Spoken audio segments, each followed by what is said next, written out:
by the Institute of Chinese Studies, New Delhi, in partnership with the India office of Konrad Adenauer Stiftung and in collaboration with Goa University.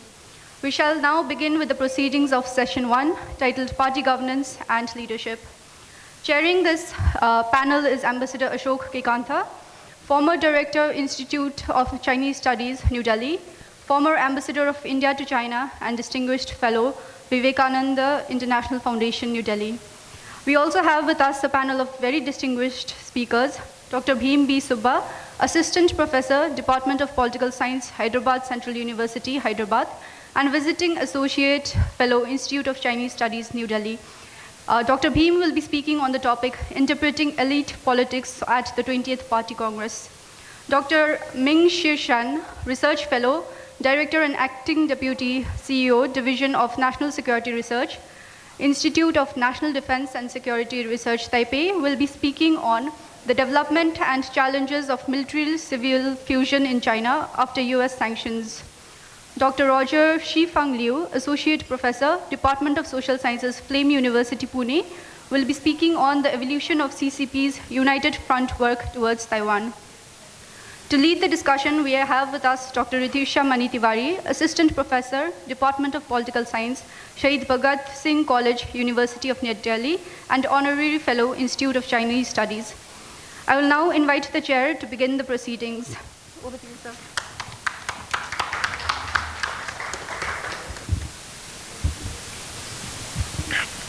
Thank you, Preksha. Honorable Vice Chancellor, Professor Alkacharya, and all friends present here. Let me first of all thank Alka for asking me to chair the first session of the 5th India Forum on China at Goa. As you know, the theme for this session is Party Governance Leadership. And we have 3 very interesting presentations lined up. And then Ritusha will be offering her comments as discussant. In my opening remarks, let me highlight some points regarding 3 sub-themes which will be covered in this session. Dr. Bhim Subba will be talking about elite politics at the 20th Party Congress. Bhim has studied elite politics of China very closely for quite some time, and I have no doubt that he'll offer some interesting and perceptive insights in the context of the 20th Party Congress. In terms of personnel changes that took place at the 20th Party Congress in October, there is one very obvious point that has been commented upon, is how completely Xi Jinping and his loyalists dominate the leadership that has emerged out of Party Congress. There's no semblance of balance, which was to some extent the case at the 18th and 19th Party Congresses. As you're aware, there are very significant omissions when Li Keqiang, Wang Yang, and Hu Chunhua, even though as per the norms of age, they could have continued, they were eased out. And people who had sort of exceeded the age limit of 68, we were retained. To me, the most interesting aspect of the Politburo Standing Committee that was announced is the fact that of the 4 new entrants to PBSC, there are 3 who worked as a de facto chief of staff to Xi Jinping in earlier incarnations in Fujian, in Zhejiang, in Shanghai, and at Party Central. And I'm referring to Li Qiang, Cai Qi, and Ding Xuexiang. Now, one question which is being asked is whether this kind of packing of the deck will result in demise of factionalism in the CPC. Obituaries have been written about how Tuanpai or China Youth League faction has been eliminated. The Shanghai gang has been eased out. But if you look at the history of CPC, and Bhim no doubt will comment on it, it's very unlikely that we are seeing end of factionalism in CPC, which has been a characterizing feature of the party. Some scholars have drawn attention to what happened at the 9th Party Congress in April 1969, when, like the 20th Party Congress, Mao Zedong managed to ensure that the entire leadership was completely dominated by his loyalists. In fact, the turnover rate at the 9th Party Congress was in excess of 80%, the Central Committee. And if I remember correctly, for the 20th Party Congress, the corresponding figure is 65%. But what happened? Within a very short period of time, despite Mao Zedong's dominance in terms of the leadership lineup, instability and factionalism surfaced with a vengeance.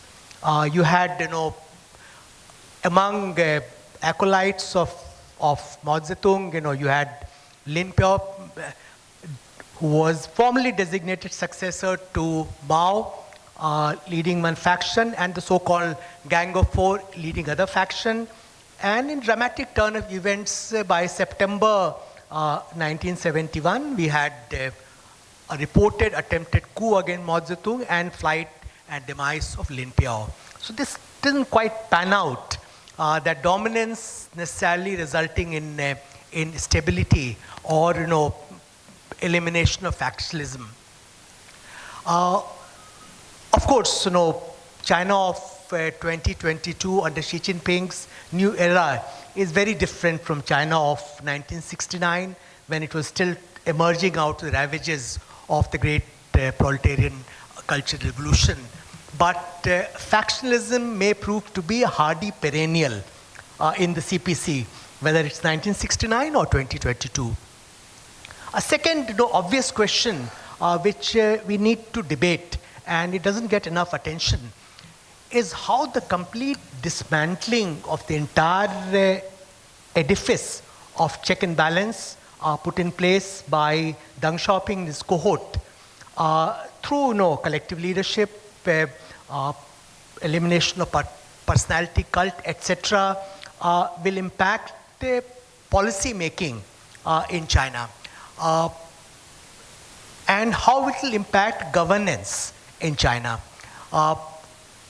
One can argue that many of the policy missteps which have surfaced in recent period, including the zero COVID policy, or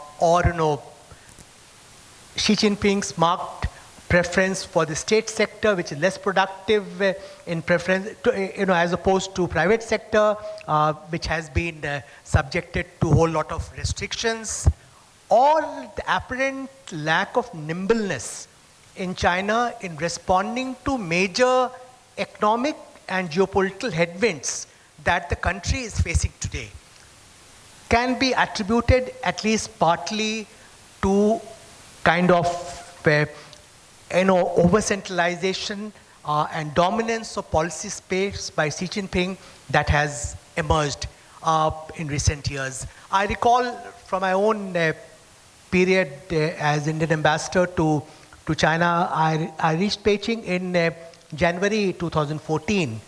You'll recall that Itai Ilu, One Belt, One Road, as it was called at that time, had been unveiled by Xi Jinping in September 2013 during his visit to Kazakhstan. I sought a briefing because one could see that this is something big, a signature initiative of Xi Jinping. Colleagues I had known for quite some time, very high functionaries in the Chinese Foreign Office, they told me frankly that there's very little they can tell me apart from two major speeches delivered by Xi Jinping, one in Kazakhstan, one in Indonesia, because the decision was taken right at the highest level and they were not consulted. So, consultation of stakeholders in something as important as OBOR, One Belt, One Road, was not there. In February 2014, we were told in response to our request that Yang Jiechi, who was special representative, will give us a briefing on Itai Ilu. But just at the last moment, we were told that, sorry, we can't do that because we are not yet prepared. So one of the senior-most functionaries in China's foreign policy establishment, State Councillor Yang Jiechi, did not have talking points on OBOR. I'm giving this just to illustrate that how over-centralization leads to very anomalous situations where key stakeholders are kept out of loop, and the situation has become much worse since then, because as you know, dominance of Xi Jinping has become so much more pronounced, and there are very important implications for this for India as a neighboring country of China and the world as a whole, because China, as Dr. Adrian Hack mentioned in his remarks earlier, is one of the most influential players in the international arena. So what does it mean for us? I think this is something we need to debate because it's a matter of concern to us. Coming to the second topic on military-civil fusion in China, I'm happy that Dr. Shen is looking at this issue in the aftermath of the US sanctions against China. Technology has clearly emerged as possibly the most important frontier for the US-China strategic contestation. And increasingly, the line between the military sector and the civilian sector is getting blurred. So when the US-led West is trying to stymie, inhibit, and slow down technological development in China, it's no longer just focusing on the military sector. And they have been incentivized in this thinking by China's successes in military-civil fusion, because they could see that outcomes of advancements in military sector were being utilized in the civilian sector. The China's previous model of military-civil fusion to obtain foreign technology will no doubt be affected, will be slowed down. The efficacy of the Western sanctions is still uncertain. It depends on so many variables. Coming to the third sub-theme of our session today, Dr. Liu will be speaking on the CPC's United Front work towards Taiwan. Here again, as you are aware, under Xi Jinping, United Front department work has been reinvigorated in a very major manner, particularly since May 2015, when a national conference took place on the subject, and a central small leading group with Xi Jinping himself as the chair was set up. But this is a theme which predates Xi Jinping. You'll recall that in 1939, Mao Zedong, in a famous speech, referred to United Front work as one of the three magical tools of CPC, the other two being party building and armed struggle. So this is something which has been important. While Dr. Liu will be talking about Taiwan as sort of the target of United Front work, let me quickly mention here that India also has been an important objective of United Front Department of the CPC, at least in two distinct areas.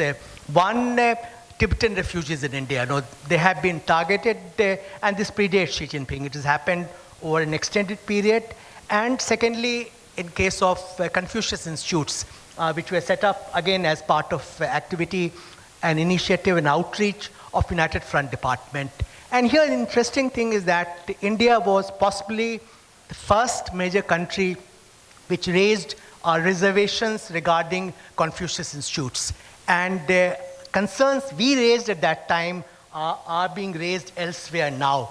Incidentally, when it comes to Belt and Road Initiative or Itai Ilu, there again, India was the first country which came out with a well-argued critique of the Chinese initiative in 2017, At that time, we were sort of outlier because mainstream thinking was more positively inclined towards the Chinese initiative. But today, concerns we had raised at that time are mainstream. I'll stop here with these opening remarks and invite Dr. Bhim Subba to make his presentation. Over to you, Bhim. Good morning, everyone. And I thank especially the Institute of Chinese Studies, Konrad Adenauer Stiftung, and Goa University for giving me this opportunity. Being a part of IFC, I was once an organizer, a part of Food Soldier here. And today I am here speaking in front of this distinguished panel of speakers and also scholars from not only from India, but also from far and wide. Once again, and my topic is, and my area of research is Chinese Communist Party and so to say, elite politics. And for today, I would be really trying to focus on how the CPC's 20th Party Congress has shaped, or in fact, what are the departures that was there, have really evolved since the 20th Party Congress than before, just going to, especially from the 14th Party Congress onwards, post 1989. So, so when I say Chinese elite politics, I'm really looking at who are these Chinese elite leaders, like who are these leading cadres, like are we only looking at the full members or also alternate members? So why are they important? And how are they chosen, and as well as then and now. So these are the three areas that I'm really gonna, show this audience with vis-a-vis using some of the tables that I have computed before the Party Congress and after the Party Congress. So, and then I'll be explaining, and we can, and the audience can think it over. So let's see, what's the turnover now? Yeah, as the chair has already indicated, the turnover in 9th Party Congress in 1969 was like more than 80%. But what is since 1992 onwards? Like we could see, like the Politburo different level, but especially at the 20th Party Congress, if we see out of 376, 205 are full members, then we see 132 as new members now. Now, even if we see like 100 out of 132 new members, many are from the existing, the 19 AM alternate members, and as well as many have been directly recruited or appointed as the full members now. So, but if we see at the AM alternate members, so out of 171, we also can see like 155 as newly appointed members now. So it has a substantial, change in the position or the representation of the new members in the Central Committee. So therefore, what is it? So if you see generally, if it's of the 205 Central Committee, if 64% is the turnover rate, but overall out of 376, if you have to see both including the AM and the full member, we have a substantial 76% here. So are we just focusing on the full membership, or at the also including the alternate membership here? So this is then area where one can really look into what would be the future outlay of how China thinks today, is thinking for future. So secondly, now if you have to see at the institutional representation in the Central Committee now. Now this year, the 20th Party Congress had 38 electoral districts from different organizations of the party and the state as well. So army and police, likewise from 2002 onwards, you could see, maintaining at 40, 43 to 41 to 43 again. But however, if you see the central and the party organs, like representation, until 2017, it had separate, groups. But today, from 2017 and especially this year, on the 20th edition, you could see merging of these two institutions, and you could see us, like 71 number, central committees here. But if you have to see the central finance institutions and as well as state, owned enterprises, their presence in the central committee directly is very less. But however, that doesn't mean that they are not there, because many of these SOE leaders, or so to say members of the party, are being appointed as provincial leaders. So therefore, when we see at the provincial level, we have a substantial increase in the numbers of provinces, leaders, provincial party secretaries and deputy party secretaries, their presentation. But this shows that it's a revolving door for the party, the Communist Party of China. So many of these business elites, and also academicians are being today also representing many of the provinces as party secretaries there. So this is one of an important departure what I see today. And now when we see the Chinese, the leaders are aging now today.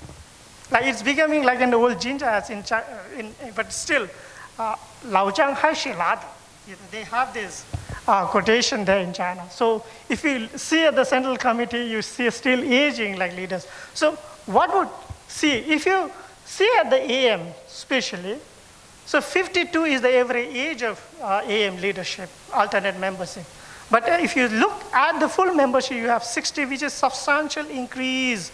Actually, at least a generation of elites have been eclipsed here. If you take 5 years as as an area or age group to really see the promotion of leaders in China.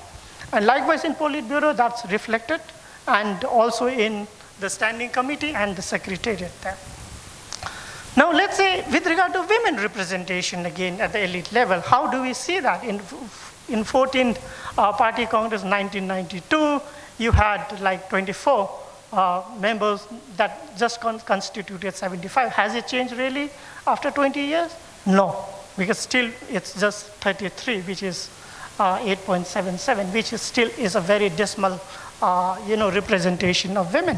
Likewise at the minorities, the minorities presentation at the Central Committee is very abysmal as well. Like it is just 8.5%. So how does this show? Is Xi Jinping's new leadership only male dominated, or is it just Han dominated? So this shows that how the party under Xi Jinping is shaping itself as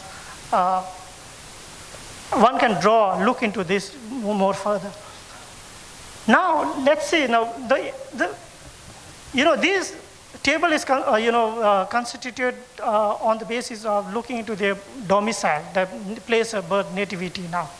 Now, after Xi Jinping has come to power, you could see substantial percentage of leaders coming from the places where he came from. So how do you see factionalism today? Are you looking on their birthplaces, or are they looking on the education? Definitely education, birthplaces, and even, even if you are granting, or if Xi Jinping, being the general secretary of the party, is, giving, granting spoils of what he is there, so you could see substantial portions of the leaders are definitely from Tsinghua, and as well as Tsinghua University, Zhejiang, Fujian, and others elsewhere. But and likewise, like if you also see the substantial decrease in some of the provinces like Hebei, which had substantial presence in the 12th party, in 18th Party Congress, you could see a substantial decrease there. So how is the party under Xi Jinping selecting these leaders? So one can see a pattern that although Xi Jinping coming to power indicates that he is supreme, there is no factionalism, but this very shows that there are some, one can try and speculate that there can be still factionalism is still rampant in China, but within closed doors, I presume. Now, institutional balancing here, I hope. Now, if you see at the institutional balancing at the Politburo, this time at least like 8 to 9 of them are from provincial leaders now here. Now, previously it was more of balance. You had like 3, like 5, 6, 6, 3 like that from security, parties, state organs, provinces, and military and security. Although in the military and security you still have 3, but if you look at the regional level, especially at the provincial level, you see substantial presence of provincial party secretaries in the Politburo. Now, this shows that what Xi Jinping is shaping for the future, and one can really speculate on that. And now, with regard to education now, as in Chinese elite studies, education as an agency of meritocracy or promotion is an important. But if you look into the number of PhDs, that whether it is on-the-job PhDs or whether it is PhDs where they have really acclaimed, it has substantial. Like in the full membership, almost 65, more than 65 are PhDs. Now, and at the AM, alternate membership out of 171, there are 79 of them are PhDs. Now, what does this say? And among that, especially in the 20th Party Congress, we see most of them are in economics. Now, if in Hu Jintao's time, it was history, politics, law, now it is economics, and definitely science and engineering, much engineering. So this shows that the outlook of how the outlook of the party is coming, is shaping. So what is it now? So is it factionalism, or is it just a winner-takes-all scenario? So if you look into the profile of many of these leaders, or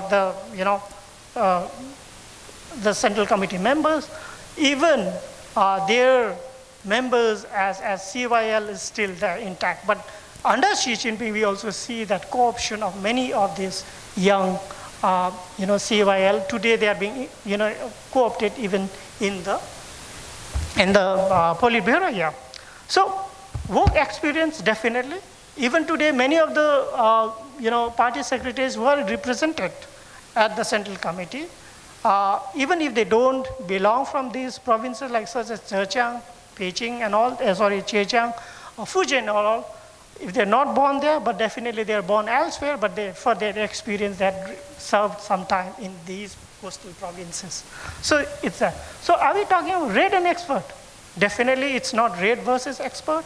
Yeah, we see a trend of, red, which is be loyal to the party and as well as becoming expert. And the party and the representation of the central committees and the education shows that. So is it party or personal loyalty? So definitely personal loyalty today has been the most important criteria.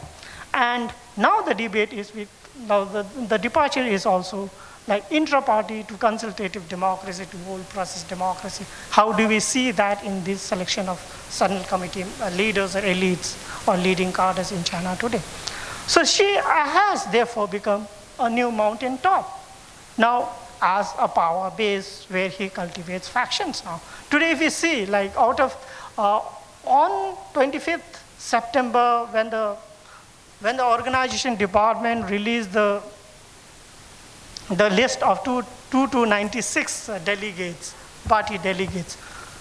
So however, like almost 40 of the alternative members who are elected as alternative members today were their names not there in the final list that was released there.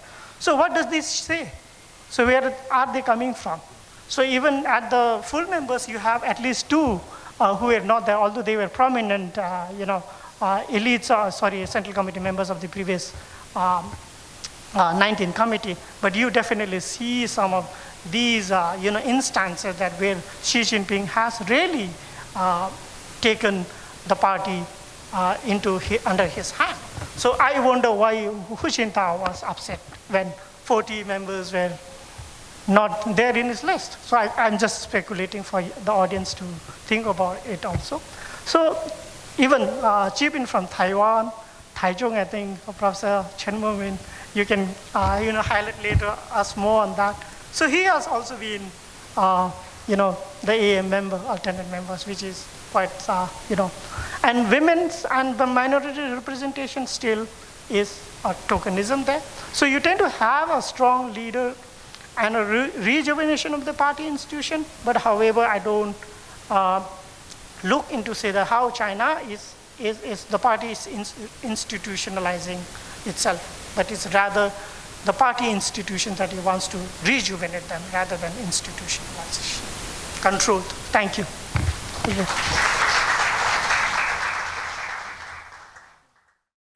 Your remarks for looking at the leadership lineup that came out of 20th Party Congress, not in isolation, but comparing it with what had happened in previous party congresses, and coming to some very important observations and comments, which we'll discuss later. Now we turn to our next speaker, Dr. Ming-shih Shen, who will be speaking on development and challenges of military-civil fusion in China after US sanctions. Over to you, Dr. Shen. Yeah. Thank you, Chair and Ambassador Kantha. First, I will want to represent my sincere gratitude to the Acharya and Jobin. Thanks them to invite us to organize a small delegation from Taiwan INDSR to join this conference. INDSR just established in 2018, so we are a very young think tank. But we have over 80 members in our think tanks. So it's a big think tank in Taiwan. Today, my topic I want to share with you is the development of and challenge of the military revolution, so-called 军民融合 in China, especially after the United States sanctions.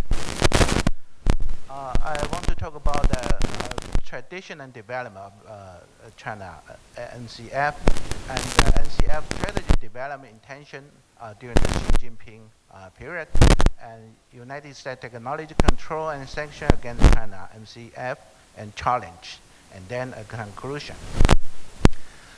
I quote from China's literature this map, this picture. You can assume that the NCF is begin from the 1950 and then to 2017. I conclude that you can see in 1950 they also have military-civil integration. In Chinese, in Mandarin, 军民整合, not 军民融合. So there's a little bit different integration and fusion. The so-called 平战结合, peacetime, wartime integration, and 军事优先. To 1960, it returned to because we know that in 1960 because of security environment change for China, so returned to the single military production, military first at that time. When China began reform, 1978, back to the military-civil integration. And 1990 also emphasized peacetime and wartime integration, but keep the military capacity in civilian, 寓军于民. In 2005, the State Council allowed some private enterprise to enter the national defense technology industry. And 2007, they are beginning a turn of a military-civil fusion in 17 National Party Congress political report. And 2012, we know that Xi Jinping began his power from 2012. Xi Jinping raised his slogan of NCF. And 2015, NCF became a national development strategy. And 2017, established a unit in the party, the Central Military Civil Fusion Development Committee in the party. But we can see that the tradition of NCF, we know that during the rebellion of the CCP, because of insufficient military resource of Red Army or PRA, so they emphasize that relation between the military and the people, and that just say that military and the people, military and civilian relation just like fish and water, the so-called 鱼水关系, emphasize that fish help water and water can help fish. We know that the Red Army, Hongjun, was divided into regular army, local, and militia. The result all come from the people. Right now, we also can see the so-called maritime militia. In peacetime, they are fishing company, but in the wartime, or if they want to create some gray zone operation, they become a maritime militia. But when China overemphasized the military development, will result of affect the local economic development. So in a very famous article of Mao Zedong, 论十大关系, they're also talking about how to balance defense, development, and economic. When Deng Xiaoping proposed for modernization, defense is the number 4. The first is industrial, agriculture, and science technology. It's some kind of 军民融合. And after the rise of Xi Jinping, in order to promote the industrial transformation and improve the country's technological capability, in addition to rejuvenating the country's science and technology, the so-called 科教兴国. Jiang Zemin also mentioned that before. And how to use the concept of military-civil fusion to chase the Western country's science and technology has become a very important national development strategy for Xi Jinping. And then we can see that due to the nationalization of the Chinese industry, there are no private enterprise before 1978, and the military and the state council jointly lead the military and the civilian compatible technology industry, led the committee 国防科工委, sometimes belong to the state council and then sometimes belong to PRA. And then right now, when 1998, after the establishment of the General Armament Department, the scale of the 国防科工委 becomes small, and right now is an agency under the 工业信息部 Industrial and Ministry of Industrial and Information. In March 2018, Xi Jinping said that it's necessary to form an all-factor, multi-field, and high-efficiency military civil fusion in-depth development, patent, and initially build an integrated national strategy system and capability. So it focused, in 2018, it focused on ocean, space, cyberspace, biology, new energy, and AI, and other fields. Let the panelists talking about that the 20-party Congress, the personnel change. We can see also right now the so-called Xi Jinping faction. There are some people, there are some senior officials. It's also come from industrial, defense industrial. For example, Ma Xingrui.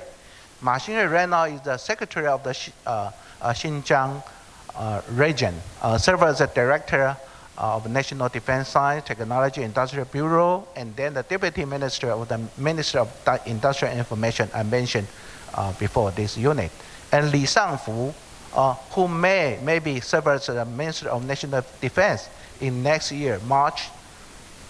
He served as a Minister of Equipment Development Department and the Space System Department of SSF.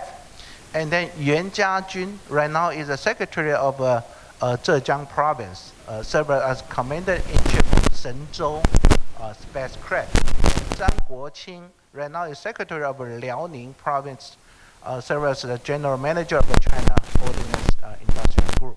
So you can see right now he read or promote some official is come from defense industry. And Xi Jinping tried guideline of NCF. the first one is follow Xi Jinping's thought on socialism with Chinese character of a new era this year, our topic. So I think emphasize that ideology is the first place. The second one is, of course, to obey the co-leadership of Xi Jinping. And then right now, because of United States sanction and the trade war with United States, so China will say, oh, okay, the road is road, but the future is bright, even sanction from United States. And you also can see the guideline from Xi Jinping. He's mentioned about that it's necessary to accelerate the formation of multi-civil fusion organization management system, working operation system, policy and institution system, and initially build an integrated national strategy system and capability.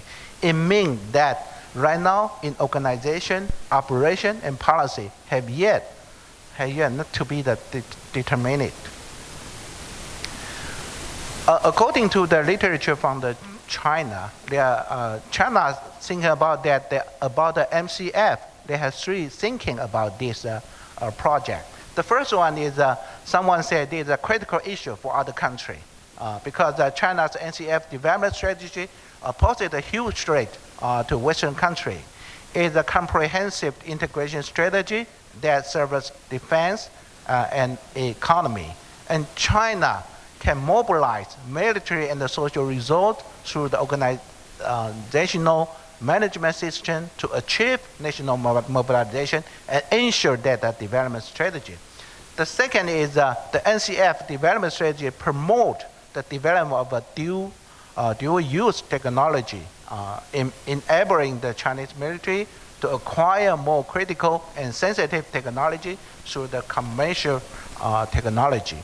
The third one is that China is pursuing advanced military capability with destructive potential, such as a hypersonic weapons system, electromagnetic railgun, directed energy weapon, and anti-satellite capability to help modernize the PRA. And China will break through in many military technology fields such as quantum computing, AI, intelligent technology, semiconductor, and advanced algorithm, and hypersonic and directed energy weapon, and advanced material, and alternative energy. The second point is they're thinking that China is lack of technology, logical capability, because of the operation of the China NCF development system is difficult because it involves many fields, different fields, a participant, interest group, etc. So that the new system present an extremely complex situation, which can easily lead to information useless, water of resource, and unclear boundary of the authority, unfair interest, and the corruption, and many other difficult that stop or postpone or hinder the effective operation of the system and cause low efficiency. And China also lack of the necessary condition for private enterprise, not like United States, to participate in military innovation on a large scale, and like a protection of intellectual property right of private enterprise, and the monopoly of the state-owned military industrial group, and the relevant department stop or hinder the participation of the private enterprise for vast interests. Because the cost is too high, so only a small number of private enterprise can successfully participate in the development of NCF. The third point is threat to the international security. And China blues the boundary between the military and civilian through the NCF development strategy and steal advanced technology from other countries through the private enterprise or individual, threaten the international security. And the information of a related company is not transparent.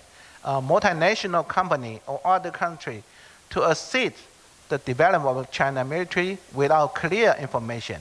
So these a Western company helped China, maybe against the law, and they don't know.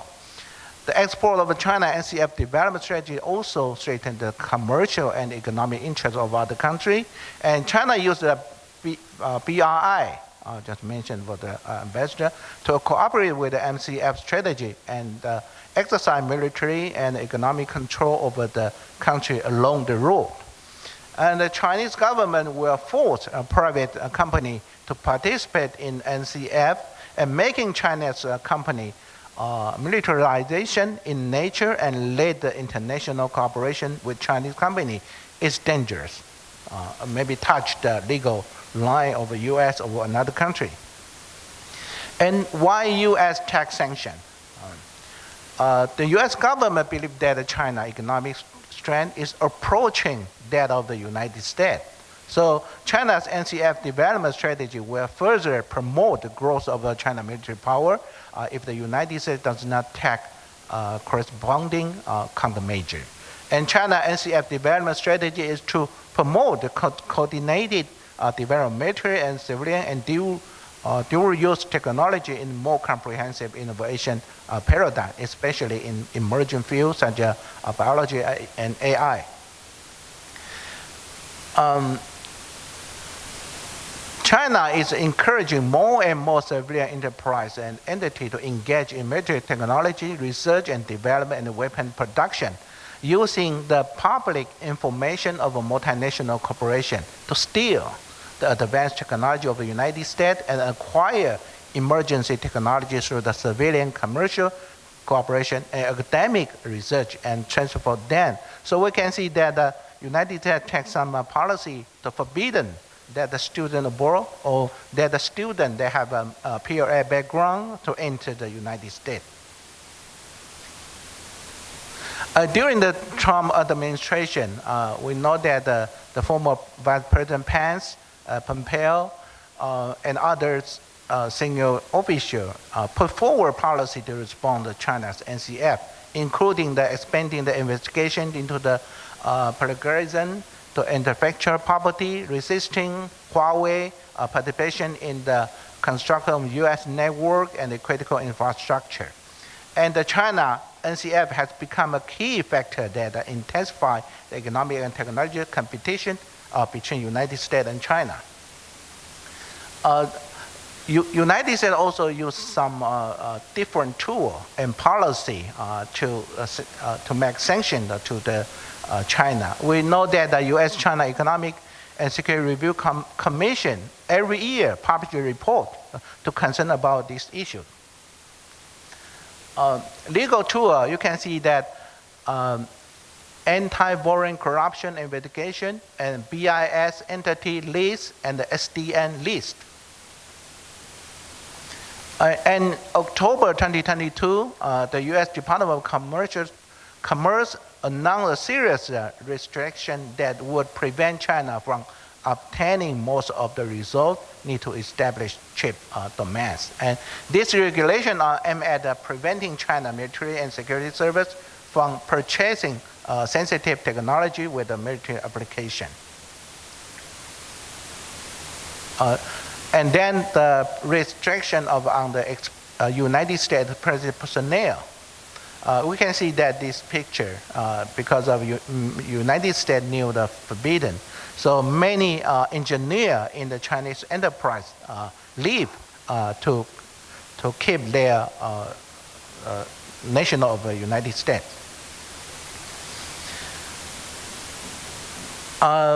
United States sanction policy should make this much more difficult, as it's a restriction applied to any Chinese entity, whether the military and the civilian. The rule go beyond banning China from buying U.S. Semiconductor technology and past the foreign direct product rule, some of which apply to any company in the world that use United States semiconductor technology. We can see that according to the United States sanction, in equipment, in production, and company in Thailand. Dr. Shen, can you conclude? Oh, okay, yeah. They have some implication, you can see, yeah. The challenge First is the NCF system designed by the Chinese government is very difficult to implement, and it is easy to cause a confusion in the implementation of policy at the gross level. The second one is that it's difficult for private high-tech enterprise to find sufficient incentive and participate in national defense, scientific research and production in the existing law and policy. The third one is that China does not have enough expertise and must seek from Taiwan or other country with high pay, but not work.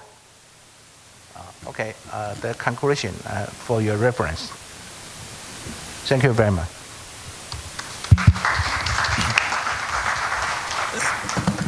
Thank you very much, Dr. Shen, for that presentation on military-civil fusion in China. Dr. Shen, gave sort of reviewed the evolution of the concept of MCF. It's not something which has happened recently. This is something which has been developing since formation of the PRC in 1949. He also looked at the gains that China has made, challenges it faces, and how these challenges become more daunting in the recent past when USA has imposed sanctions targeting military-civil fusion. Thank you for your presentation. Now we turn to our third speaker, Dr. Roger Liu, who will be speaking on evolution of CCP's United Front work towards Taiwan. Dr. Liu. Hello, can you hear me?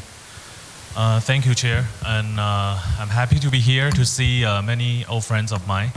And it's my honor to be invited to this great event here in Goa. This is the first time that, although I've been living in India for, this is the 8th year that me and my wife are relocated from the US to India to teach here. But this is the first time that we are here. I mean, myself, in Goa. So this is a nice place. I'm Roger Liu, and I'm originally from Taiwan, but I'm also American. So, well, to India, I'm sure that I'm not the only American who stayed for such a long time here. But for Taiwanese, I might be the longest staying Taiwanese in this country. The original plan to come here is to stay for only 1 year, but now this is the 8th year, so I think that explains a lot of things. I'm currently the head of Social Science Department at Flem University, which is a smaller liberal arts college situated in Pune. Well, now the student strength of our university is about 1,500 only, but we're expanding. So I enjoy teaching over there, and trained as a quantitative political scientist, I thought I would be doing some kind of conflict analysis using GIS. But after relocating to India, well, I will need to do a little bit about India-China relations and Taiwan-India relations. So today I would like to share a little bit of my findings for the evolution of CCP's United Front work towards Taiwan. So speaking of the United Front work, actually this can be a confusing concept because it can be really big. Whatever the CCP has been doing, whatever political activities or activities with political goals that CCP has been trying to implement on its target societies or country can be part of the United Front work, right? But United Front work can also be focusing on something smaller. So it can be, a comprehensive one, and if we really want to conceptualize it, I think it can be, well, according to my definition, I would like to focus on the political coalition part of the United Front work. So the key over here is to divide and manipulate. This idea was developed in Mao Zedong's revolutionary era, where he would try to combat the KMT, the nationalist. So by doing that, actually, he has to consolidate to foreign coalition within the KMT and outside of the KMT. So the key idea is to get as many as the friends or enemies against the KMT, so that under this CCP-led coalition, actually, this will help CCP to grow up stronger, right, against the KMT. So the key over here is first, CCP will identify the interest and conflict of interest. This includes the ideological or material contradictions among different social political groups within the target countries. And then the CCP will try to take advantage of them by infiltrating and interfering with the target societies to widen the gaps among those groups and make use of these contradictions to serve the purpose, all right, of the political goals of the CCP. So the goal is to form a pro-CCP political coalition to hamstring and drain the enemy's strength from inside. Just as the chair has mentioned, well, this has been developed by Mao, along with two other treasures, or some Australian and Canadian scholars translated as magic weapons. So the first is party building, or the party organization development. The second is the United Front work, and the third is armed struggle, 武装斗争. So actually they are doing the three things at the same time for now, and as we see that the CCP has been expanding its efforts and attempts in BRI, they are trying to infiltrate into or control, have the control over the SOEs or stand-alone enterprises by developing a more intricate and more well-organized party organizations and cells into this, so that they can implement other purposes, including the United Front work. And in this sense, United Front works include propaganda. Propaganda is one of the United Front work, but it's not propaganda. Propaganda is propaganda, but United Front work focus on manipulating and interference. I think this is the major difference between the two. So as we can see here now, they are developing into new organizations in the new eras. So this is what I have mentioned here. Interference is the formation of political coalitions in the target country or political community. Propaganda, these are the new developments. So for Xi Jinping's era, actually for the propaganda is centering around and under the guidance of improving and promote images of China and narratives such as to tell good stories about China. That's very important. And this is done everywhere, especially with the focus on BRI countries. And I think the key of a successful United Front work is through infrastructure. Infrastructure, in a sense, in the Marxist sense, infrastructure determines superstructure. And what they are doing through BRI, which is very important, because, well, the implementation or the creation of the reality based on infrastructure actually will promote and facilitate the execution of the previous two, all right? It actually provides a very intermediate and very convenient platform for the CCP to enter the target countries and societies, and so that they can interfere and lash out their propaganda.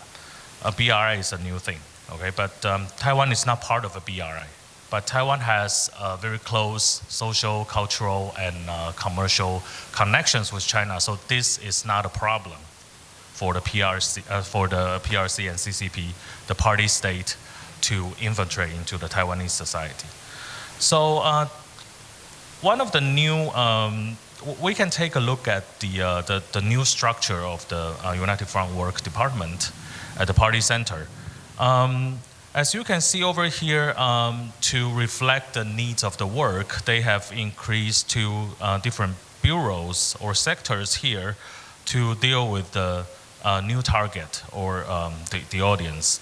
So the new sector created actually includes a non-public economy, which is the private enterprises. And the second one is the new social strata individuals. So these are the new group of people created in the past few years, including the netizens, and to enhance the presence of the CCP on the internet. That's very important. But if you check here, I hope you can see that you can still see some traditional frameworks or the plannings of the United Front work, including the parties, the democratic parties, the different ethnicities, Hong Kong, Macau, and Taiwan, and non-affiliated and minor party intellectuals, and all the others, including the periphery regions of China. And overseas Chinese is a very important target as well, as usual.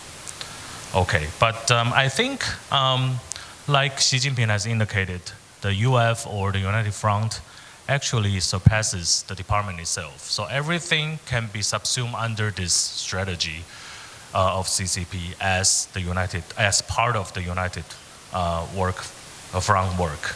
Okay, so I would like to do some textual analysis over here to see how the CCP's UFW has changed, especially for the past 2 years. So they have published a new or the latest version of the regulations on United Front work in December 2020. As you can see here, there are some differences in rhetorics. So the red one are the new ones that I have marked compared with the previous ones. Later I will show you. So like I said here, the major mission of the UFW towards Taiwan is implementing the guidelines and principles of the CCP Center. And a very important thing is to uphold the One China principle. And how can this be done? Well, this can be done by broadly unifying Taiwanese compatriots domestically and overseas. Here, domestically and overseas are the new rhetorics. So it seems that they are trying to combine the overseas Chinese work and the works towards Taiwan. And the important point that I would like to share here is that this is a new idea or the points being added to the 2020 version compared with the 2015 version when it was firstly released.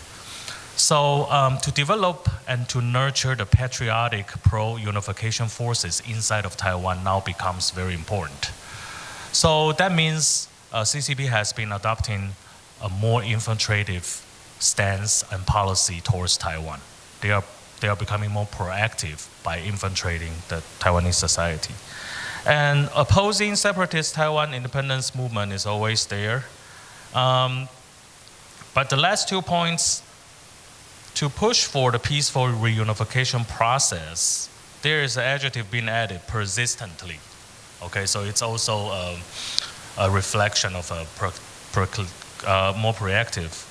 And finally is to incorporate the Taiwanese people into this China dream or the great restoration of the Chinese nation by working with one heart together. So incorporate the Taiwanese people inside. So if we compare that with the previous one, which was released in 2015, well, the rhetoric is a little bit different over here because the original word actually is to promote and consolidate political, economic, cultural, and social foundations that deepen the peaceful development of the cross-strait relations. Okay, so that's the difference because in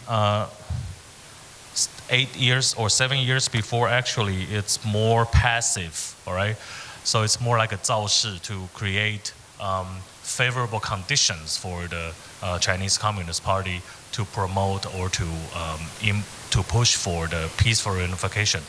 But at the latest version, they try to be more initiative on this. Okay, so, well, I have written an article for China Report. So I think now CCP's policy towards Taiwan they have developed more tools towards Taiwan. So the traditional strategy actually always is the carrot and the stick. Starting from Mao, the carrot is to promise some benefit to attract the Taiwanese people to with some business opportunities or political ideologies, always there. The stick is the military actions, the threat of using military means to coerce Taiwan into the political goals that the CCP want Taiwan to do. And it's always been there as well. But two things has been added. The first is the net or the network. The network is to develop relations network with under the banner of United Front Work. And this is about infiltration and interference. And the last one is the needle. The needle is the infiltration, sabotage, and disinformation warfare done through the internet. So the net takes infrastructure. It requires physical contact. So that's why infrastructure and social interactions are very important. But the needle can be done and be carried out through internet only. This is more convenient. Okay, so here I listed some of the objects of the net and the needle, all right, under this new development. So now the CCP, I think one of the major points and the focus that we should be paying more attention to is the development of local collaborators. Okay, there seems to be some typo here. It's local collaborators or more stakeholders in Taiwan. Actually, there are more and more scholars doing refined research on that. But who are the people that CCP have been interested to contact and developed? It can be, well, there are 5 categories over here. The first is the sympathizers. All right? Sympathizers, those who belongs to the pro-unification political parties, politicians and factions, and the business stakeholders who have business in China and who share the same political or similar political ideology with the Chinese patriotism belongs to this category. CCP will try to identify some of the more extreme elements within the KMT. For example, if you are interested, you can see the interview with Hong Xiuzhu, the former KMT chairperson with Deutsche Welle. Well, I don't think it's wise to remain names over here, but this is something you can find publicly, all right? And those who are susceptible to the CCP or the PRC ideology include some Pan-Blue Party supporters, especially retirees from the government, military, and educational sectors. They are especially susceptible to that. I don't know why. One of the example from myself is my parents. They are both teachers, and they usually share some, video clips, apparently made in China, promoting the Chinese image and how great the Chinese nation is on our private group. All right, so I don't know why it is like that, but I think this is one of the conundrum that the Taiwanese society has been facing, because if you want to identify enemies, it's very hard, because the enemy is within your family if it happens. Okay, so the other group is the Penguin / possible DPP supporters, those who live in the southern part of Taiwan and whose professions are farmers, breeders, and traditionally these people are they are far away from the state, the state apparatus from the KMT, so they are less susceptible to this one China ideology. So the way to absorb these people is to create common platform of interest, economic interest with them. And this has been done especially during Ma Ying-jeou's presidency, when he allowed the United Front workers of China to enter Taiwan to interact with those people directly, all right? The director of the Taiwan Affairs Office, Zheng Lizhong, actually he visited several many Taiwanese counties, all right, and approach these people. So he even one of the newspapers said that he knows Taiwanese more than the Taiwanese politicians, which is not a good sign. And they also done it through the religious organizations like Mazu. Mazu is like a sea goddess worshipped by the people from the Fujian province in Taiwan.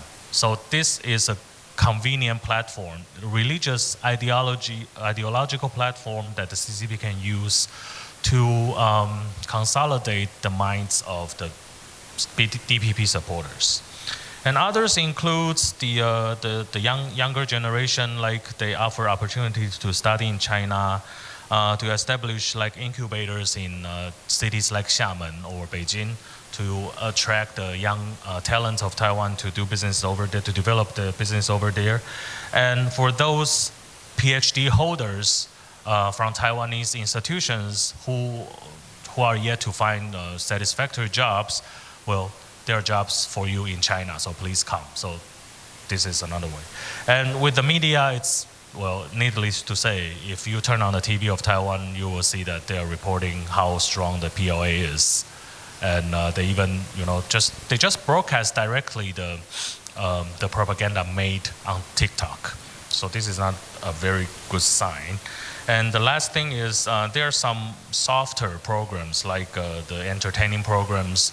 Now, a lot of younger generation in Taiwan enjoying watching that. Like there's some Chinese drama or some Chinese singing contest programs. Well, last time when I visited back to Taiwan, to Jiayi County, which is like a suburban area, I can see the taxi drivers, she's listening to this kind of program. So,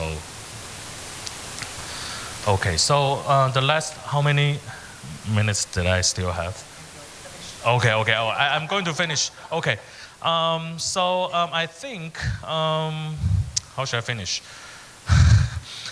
I think the United Front work is a very interesting strategy that people now, more and more people are paying attention. I think this is a good sign, especially from the West, from those smaller Western countries like Canada or Australia. They are paying attention to that, and a lot of advanced studies has been done by the scholars from these two countries. And this is very important that we have to bring this up to the attention of our international audiences, the existing and the manipulation of this kind of strategy of the CCP under the name of United Front work. Thank you very much.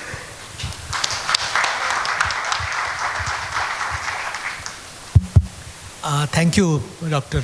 Rosa Liu, for that fascinating presentation on United Front work, how it has evolved, its various elements, and how those elements have also morphed for a period of time, its application to Taiwan, and 4 tools that you referred to, carrot, stick, net, and needle, applied to Taiwan, and targeting of specific constituencies Taiwan, including pan-blue, pan-green, religious organizations, and media, and how strategies towards Taiwan have been different at different periods of time. We appreciate that presentation. Now I'll request Dr. Ritusha Manitiwari for a comment. Thank you. Thank you, Chair. My congratulations to the 3 speakers for bringing 3 core aspects of understanding the changing nature of Communist Party of China. Now, I will try to do justice to my part by offering some initial comments and perhaps raising some queries to each of them.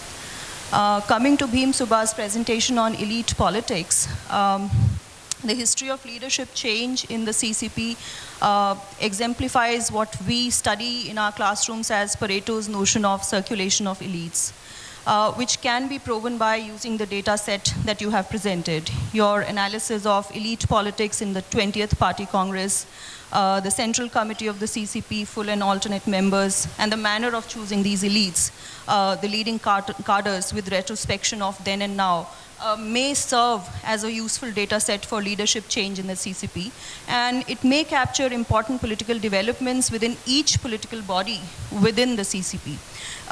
To my mind, one thing is evident, and which is where perhaps the circulation of elites theory comes in, that from a very irregular leadership change of the earlier years, CCP has transformed into a more institutionalized political entity. A nuanced reading of your numbers will perhaps reveal the anomalies of leadership transitions, intra-party dynamics, and some very significant systemic changes in the CCP. I would like to raise a question. Why are the elites in China motivated and able to promote growth? And my question is motivated by a desire to better understand a larger question, which is whether or not elites in developing countries promote economic growth. And as scholars, how do we evaluate factors such as historical experiences, political stability, leadership turnover, or elite perceptions about the impact of growth on their hold on power, rather than simply dividing countries into the binaries of varying degree of authoritarian and democratic regimes, as very wisely pointed out by the keynote speaker, Professor Pandit, in the previous session. To the second presentation by Professor Ming-shih, civil military fusion in China after US sanctions technology has become the core of US-China competition. In fact, in the 14th five-year plan for 2021-25 in November 2021, China first explored developing disruptive technologies to close the gap with the US. Now, ideally, all countries seek to promote the integrated development of their civilian and military sector. China's technological advances are well known, though they have been marred by the allegation of technology theft, forced transfer, or diversion of technology and civilian know-how. Now, further, the military-civilian fusion threatens the trust, transparency, reciprocity, and the question of shared values around international science and technology collaborations. There are four major concerns that I would like to flag off here. First, whether China is stealing foreign technology, demanding technology transfer from companies as a price for their entry in the country, or making strategic acquisitions of foreign companies to access their technology. Second, whether China is using technologies acquired for civilian uses for military purposes. The third concern that I would like to flag off is whether Chinese investment in Western technologies, companies, and startups enables them to access and control new and emerging technologies. And finally, fourth concern that I would like to flag off is the activities of Chinese research laboratories, such as those established by Baidu, Huawei, Tencent, in third countries like US, Australia, India, being used to enhance Chinese technologies, which in turn can be used for military purposes back home. Also, finally, whether personal ambitions of Xi may be the biggest impediments to further military-civil society fusion, as Xi wants to harness the innovative potential of domestic high-tech, but his assault on private companies, private technology companies could have unintended consequences. For instance, the CCP crackdown which, on China's private sector tech companies in the last couple of months. I would like to hear your comments on any of these concerns, should you wish to kind of address them. And finally, coming to the presentation by Roger Liu, thank you for giving us a bird's eye view of the United Front Work Department, because that's one entity we don't really discuss enough, I feel. This particular organization seeks to build a pro-CCP political coalition, as pointed out by you, both inside China and overseas. My first question is, how does the United Front work fashion China's image and influence overseas? Given that the Chinese influence efforts are increasingly under government scrutiny in many countries, the CCP's United Front work and stepped up propaganda activities in countries such as the US, UK, Australia, Canada, and other Western powers have been belatedly recognized as potentially dangerous at a number of levels. These include the emergence of a new group of wealthy Chinese who, having made their fortunes in China, are now seeking political access and influence as powerful members of diaspora in many other countries. So the major problem that UFWD faces is that the action of these wealthy, powerful Chinese and the motives have been increasingly brought under the scanner. In the influence of some of these people on Chinese media, which is Chinese media present in these overseas countries, is increasingly pro-Beijing, and that has been perceived as a major source of worry in these third countries, as it leaves a very few independent voices speaking directly to Chinese communities in these third countries. And they may be seen as promoting values which are pro-Beijing, leaving the host countries in a quandary about the kind of values that they would like to promote and speak amongst migrated Chinese diaspora. Another concern is the fear of stepped-up activity and surveillance of Chinese students on university campuses in the West, so much to the extent that these have been countered now by these Western countries in terms of allowing students to submit their thesis online anonymously. So I see a kind of increasing scanner with regards to this particular political entity that you're referring to, and what is your comment on that? And so finally, the question really is the UFW reinventing itself, as the existing modus operandi may not have been delivering desired results for at least some time now because of these increasingly wary attitude of other countries. And since your presentation had a very specific Taiwan focus, and my initial hunch is that CFWD is rather successful there in more ways than one, because it is precisely the nature of UFW to seek influence through connections that are difficult to establish, publicly prove, and to gain influence that is interwoven with sensitive issues such as ethnic, political, or national identity.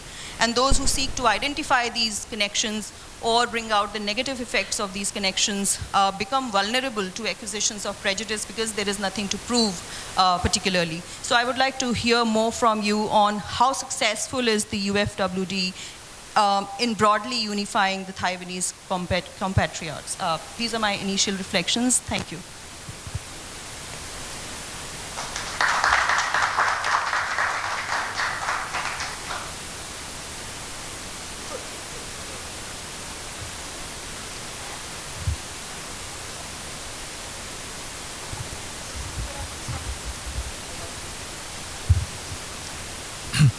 Thank you, Ritusha, for offering those comments and even more importantly, raising a number of questions that need to be discussed. So before you invite questions and comments to the floor, what I'll do, I'll request three speakers to respond to points raised by Ritusha, beginning with Dr. Bhim Subba, then Dr. Shen, and then Dr. Roger Liu. Bhim, so you can start. Thank you, Ritusha. Definitely, I think many social scientists and especially political scientists, I think we have been engaging with this, framework to look Chinese elites through the prism of, circulation of elites. Indeed, like in China, but however, some of the variables that we really take into account in studying elites in China, I think doesn't, suit to what, Eritrean framework would really look into. Because as we see in China, because being a one-party state, right, China as a party state, it engages really the generational circulation rather than horizontal, I would say. So therefore, it really, questions that hypothesis. But at the same time, the other part of the question is with regard to performance. If you are saying economic performance, if I can understand, economic performance definitely is one of what we see as from many of these studies being done. But at the same time, economic performance plus something else. So what is that, the something that we have? It could be political loyalty today. And because if you take an example of Li Chang, he really squandered what Shanghai did, but being so close to the boss, to the general secretary, really actually secured his position in the public, Politburo Standing Committee membership. So I see political loyalty as well as other other criteria's impact, influencing promotions or selections of leaders there, if I may.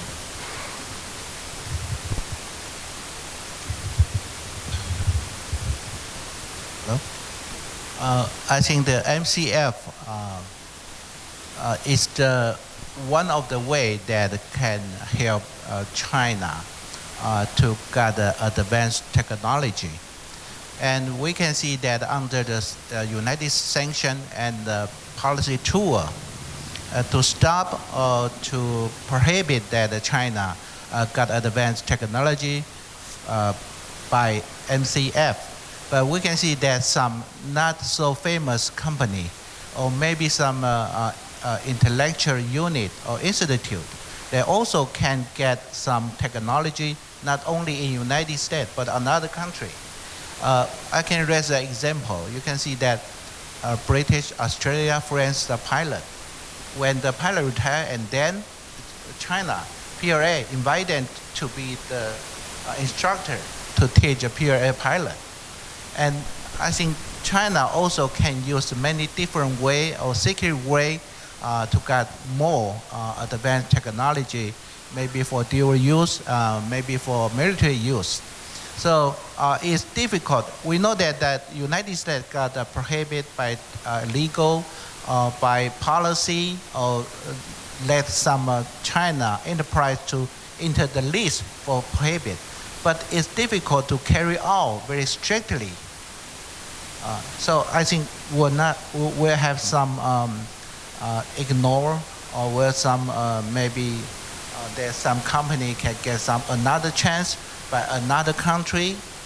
So in my conclusion, I'm talking about that maybe right now Xi Jinping will compromise with United States to let United States to solve the policy of the prohibit or toward the China NCF, and maybe another policy will get another country, maybe Taiwan, because we can see Taiwan, yes, maybe several months ago, we also take some prohibit policy, especially TSMC or our semiconductor company. But you can also see some different or small company still lose some technology to the North Korea or maybe even to China. So you cannot stop this tendency strictly. Thank you.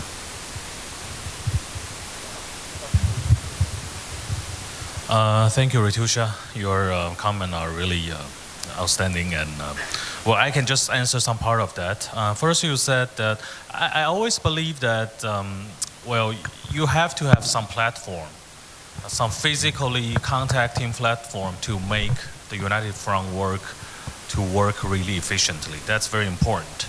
So that's why you see there are some limitations of that, because when China tries to expand its influence outside of the country, well, usually they choose countries with the most overseas Chinese residing in. Okay, so they work really well in countries like Singapore, Malaysia, in Taiwan, and in some part of the North American Chinese communities where you'll see larger numbers of Chinese diaspora.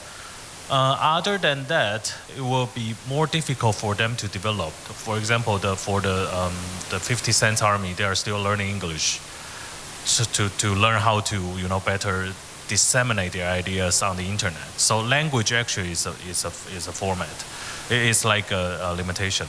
But they did use some of the foreign enterprise leaders, such as, if you remember what Elon Musk has said, that Taiwan needs a special version of the one country, two systems, as a political solution of the cross-strait political issues. That's one of the examples. They just need to tell good stories about China. A very important point is to tell through foreigners' mouth, not the Chinese themselves. So they're looking for, influencers or YouTubers from the foreign countries as well, where you can see a lot on the YouTube. And for the college, university campus, I think that's something that we have to pay attention to. But for me, it's more like they are supervising their own students through mutual surveillance. So that's what they care about. They want to make sure that, this kind of political quality has been ensured for those who study abroad. When they go back to the country, make sure they still have some kind of political loyalties. That's more important than the influence of the hosting countries. Of course, they try to do that. They will give directives to those teachers or scholars or students and ask them to do something. I mean, from the Chinese embassy especially. So this exists, but judging from the recent political atmosphere, I think it's getting harder and harder for them to do that. And for the UFW, how successful is the tactics towards Taiwan? I think this is something that I would like to bring out, but I failed to do so. Thank you for giving me this opportunity. I think it's hard to measure because we will not know until the war breaks out.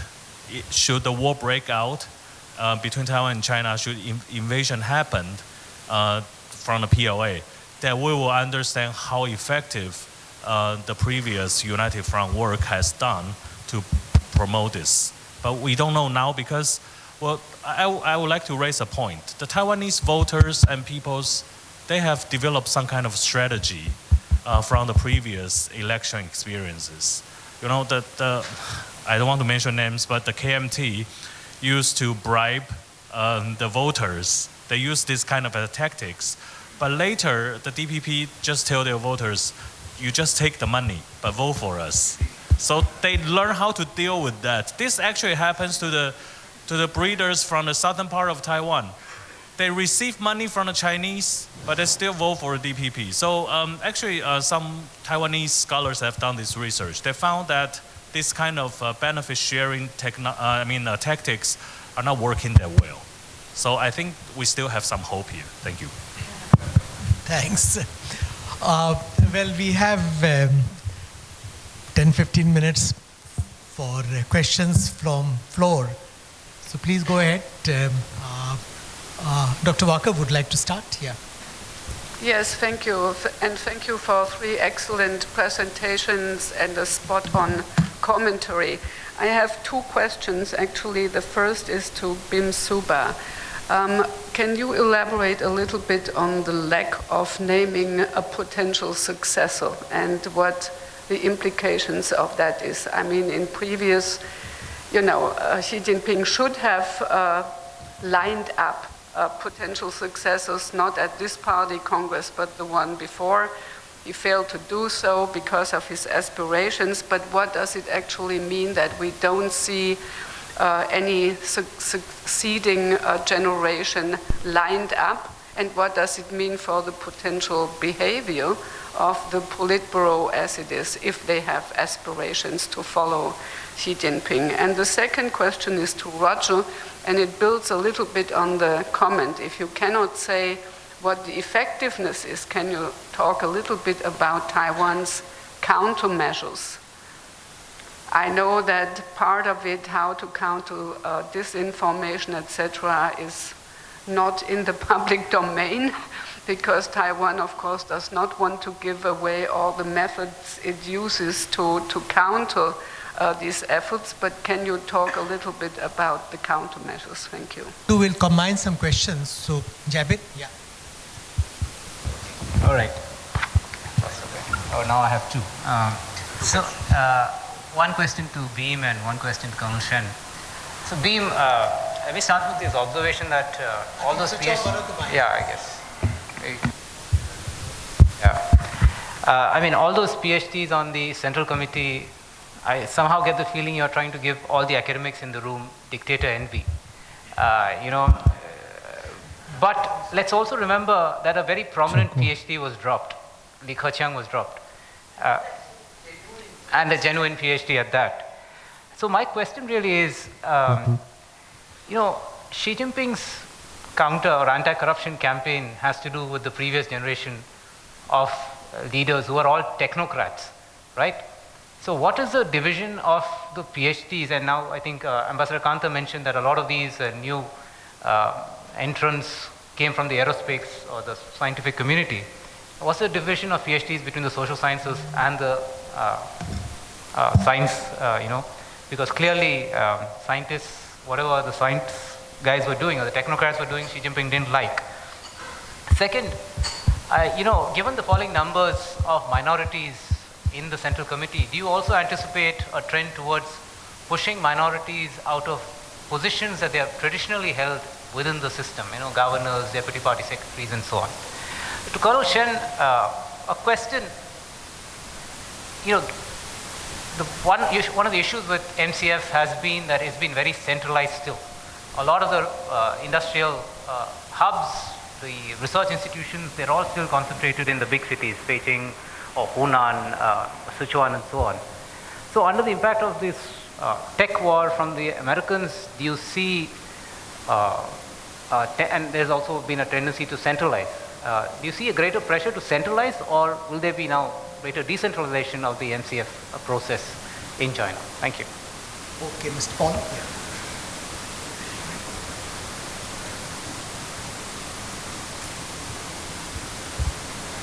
Thank you very much. I would also have a brief follow-up question to Roger Leo. You talked a little bit about the effectiveness of the UF's efforts in Taiwan, and I was wondering if you could elaborate a little bit on the other side. So if you're unclear about the effectiveness in Taiwan, do you think the UF is actually clear about what they're doing in Taiwan and how effective they have been? And what is how much sway do you think does the UF have in advising, the Chinese Communist Party's leadership when it comes to a confrontation over Taiwan? How much of a say will they have if it comes to a make or break moment, Will they go to a confrontation, to a conflict with Taiwan, and how much does the US word count in that decision? You're talking about military preparation or? Yeah, for military preparation or anything that, escalates the status quo. Okay, what we'll do, we'll take all the questions together and then request you to respond. Then Arvind, then Ravni, and then Master Nambiar. Yeah. Anyone on the back benches? No, I'm sorry, because you don't, if you want to, just raise your hand. Okay, so this is a question to Bhim. Well, you said about the number of SOEs being represented and that representation is going down. My specific question is because there are three kinds of SOEs.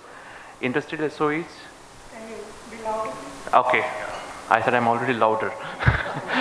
What I was saying that there are three types of SOEs which have significant influence on parties' work. Industrial SOEs, that's number one, and second is financial SOEs, and then the services and SOEs. In my understanding, the influence of industrial SOEs is going down, and then the data is 2012, 12 and 22. So significantly from 2002 to 22, last 20 years, the number of SOEs have really gone down. So that is quite understandable. That is quite mathematical to know it. What I want to understand the metaphor behind it, because I think the representation from the finance SOEs and services industries is going up because restructuring of CCTV into CGTN and number of those agencies going up. I think there is a sizable representation still kept by the services SOEs and the financial SOEs. The second part of my question is about, to figure out rubrications and filtering of leadership and the central committees is fine.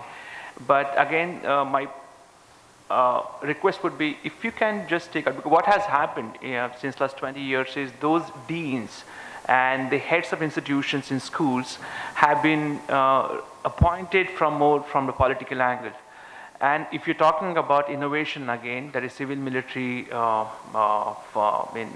forum, if you're talking about innovation and if you do not want the head of institutions to act independently and then take part into innovation, then that has influenced negatively on parties' work and as well as the influence of the industries.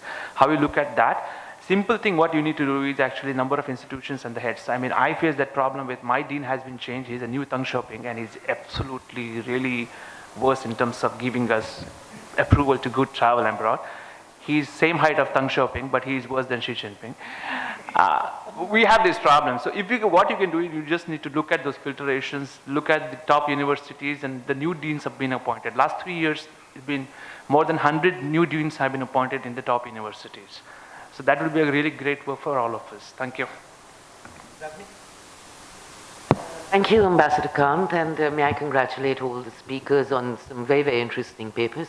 I just have a small comment and a question for Bhim and a comment for Professor Liu.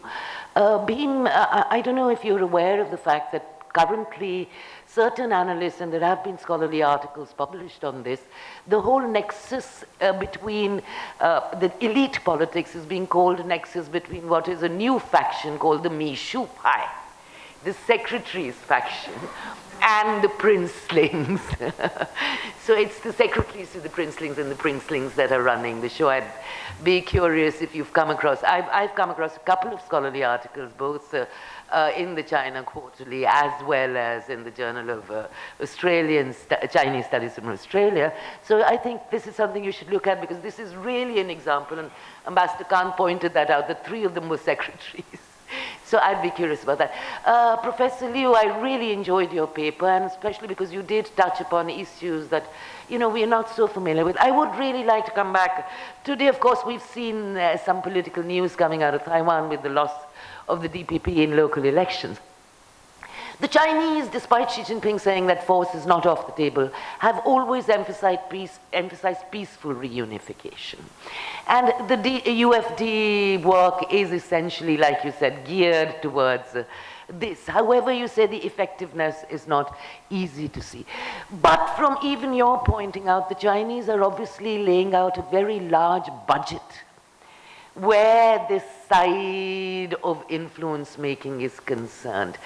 Do you think that they actually still do not really consider physical war on the table or armed confrontation on the table, and that will, like through the KMT sector, continue to work with this strategy? Thank you.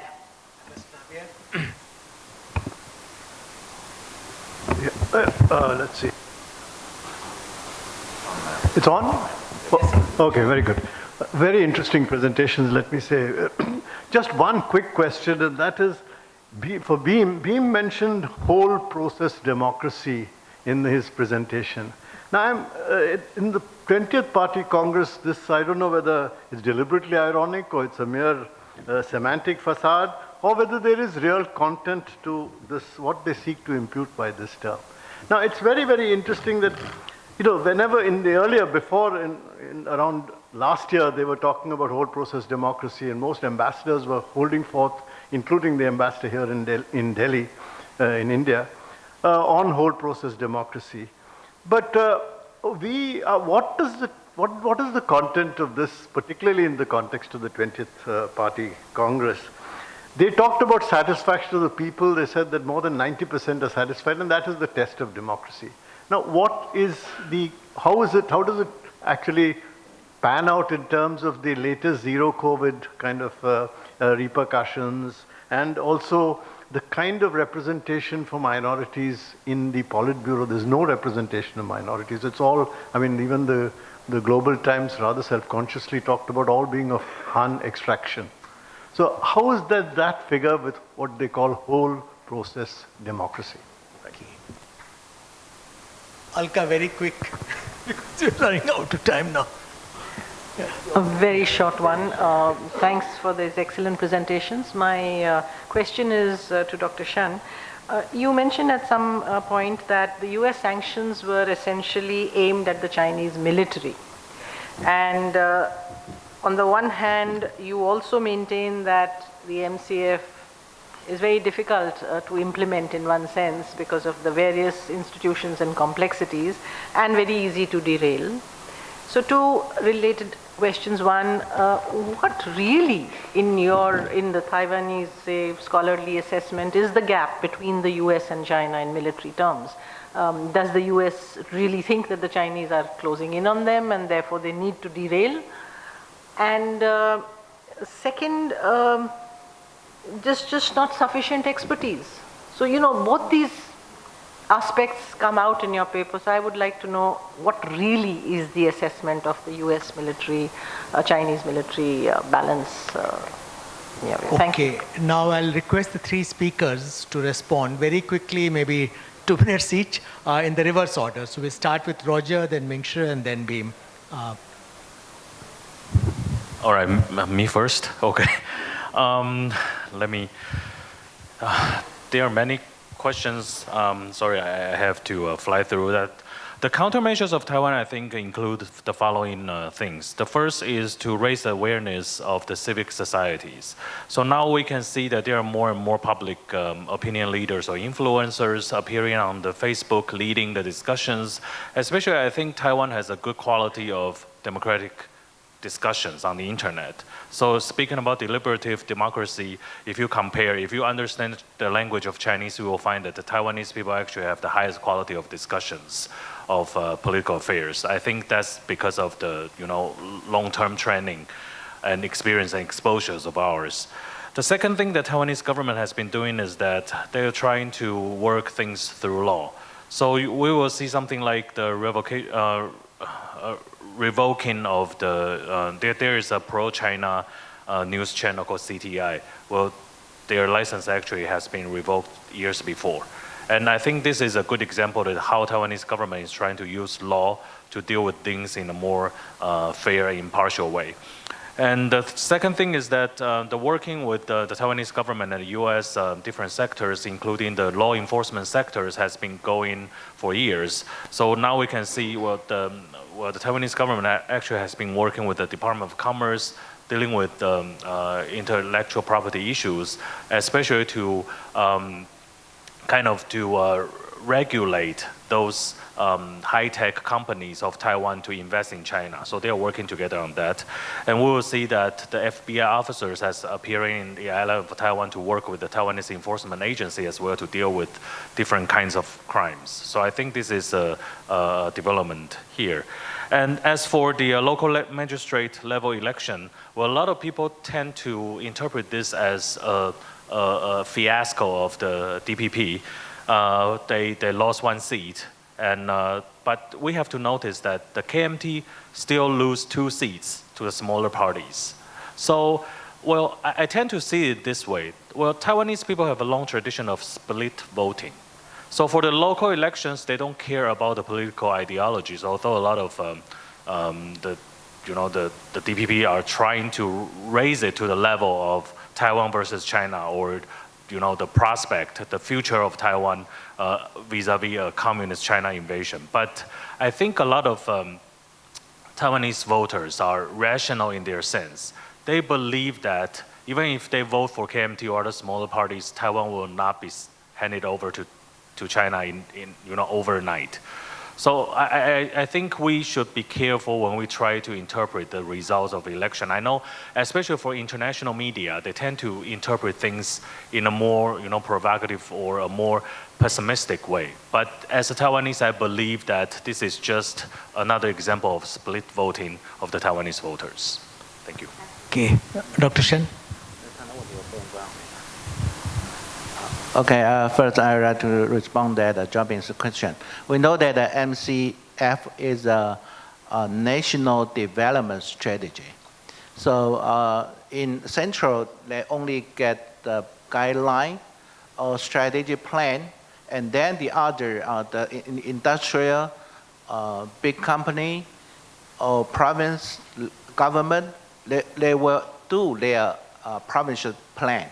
So you can see that maybe in Hunan, in Sichuan, they have some experiment of test area, but use their advantage or their superiority resource to do that. So you can see maybe different. But the main purpose of MCU is try to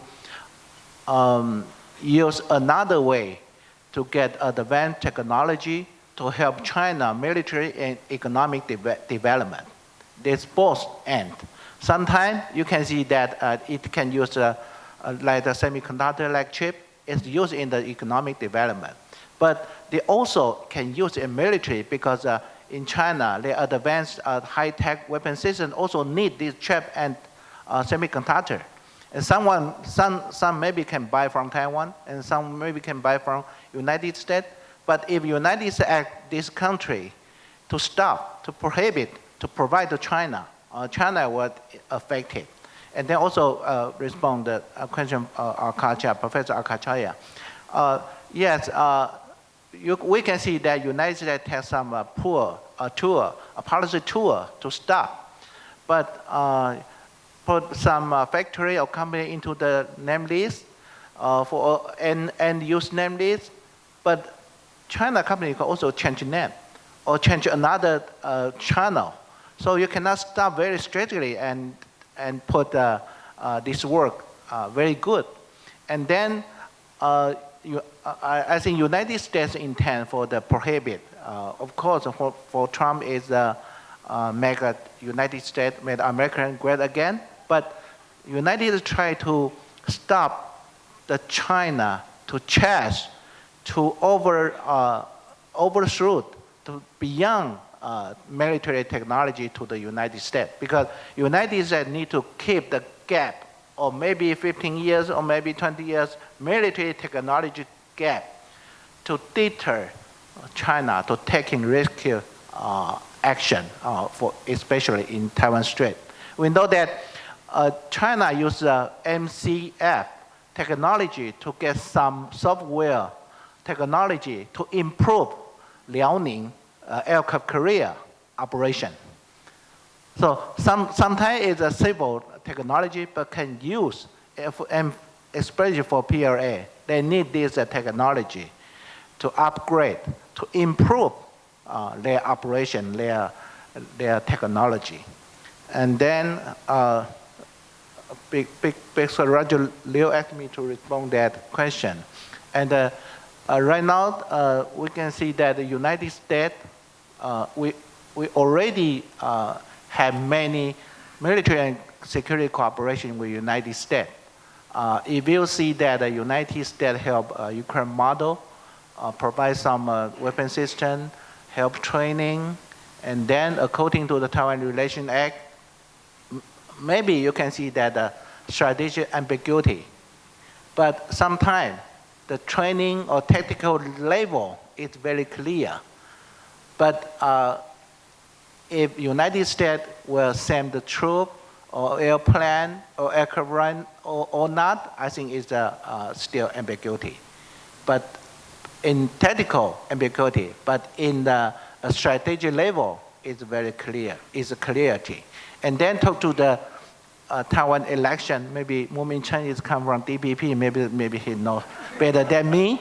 But because I'm very concerned about the result of this election, local election. Of course, right now, our president resigned, the chairperson of DPP, but many reasons to review why DPP defeated in this local election, and many reasons. But you can see that one indicator that you can see that yesterday, the press conference of the Taiwan office, that the speaker very happy. So she might think that, oh, Taiwan people right now maybe thinking about how to unify with China, or maybe right now it's very hate DPP. So maybe can make more space for China to do the united front work. Yeah. Okay. Thank you. Thank you.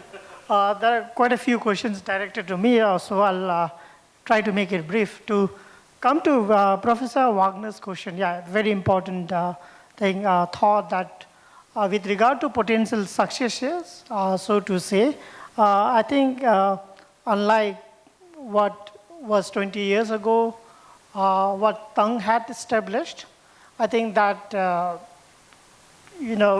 arrangement has really been broken now. And like Chen Minner, who was supposed to be, Trump to be one of the prospective PBSC, but he finds his name not there still, and already being almost 66 now, I think he has no much time.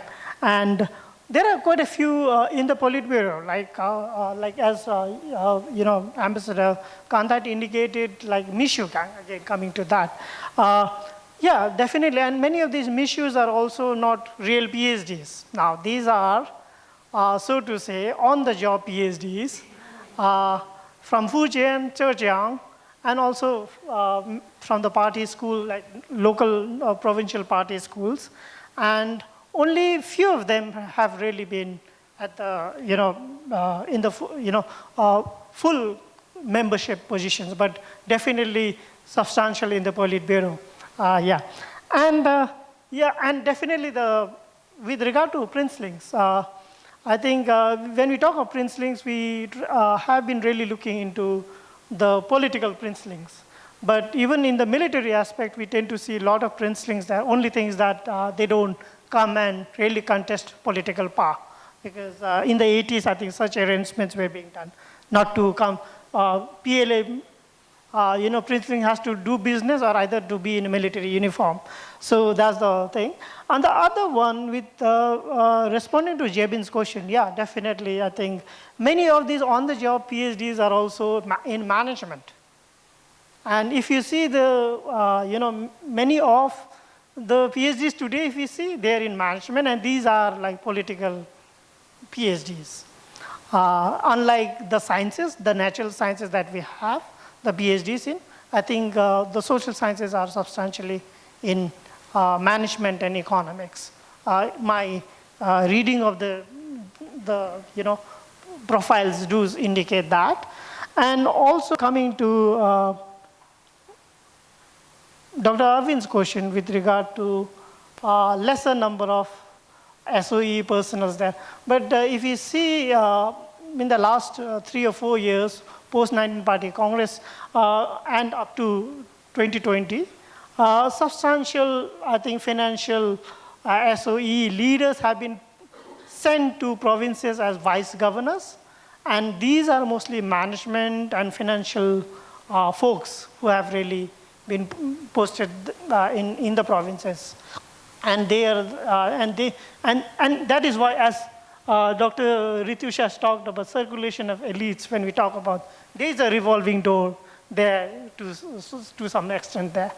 And yeah, Professor Ravni's question, yeah, definitely Ming-shih and princeling has substantial. And I do, in my paper, that I do talk about it later, but not here. Last question, I find it's quite a tough one, but I don't know if I can, satisfy Ambassador Nambia's curiosity on this. But definitely, with regard to whole process democracy, this is the idea that has been floated, as you have already alluded, from, I think, late 2020 onwards. And actually, it made more sound last year before the Party Congress. And yeah, and without, what are you talking about? Whole process democracy, when they define it, is like, Party Congress elections, local body elections, but without, minorities, without women. And is this real? That was actually the question that I wanted to provoke, to raise some thoughts in the audience there. Thank you. Thank you, sir. Well, thank you very much. We have exceeded time allotted to us, but you'll agree with me that we had 3 very good presentations, followed by probing questions and comments from Ritusha, and then, of course, excellent questions from the floor. So thank you all. I will not try to summarize, but just make one short point. Listening to discussions we had, one gets the feeling that Xi Jinping's new era includes a whole lot of pre-2012 elements as well.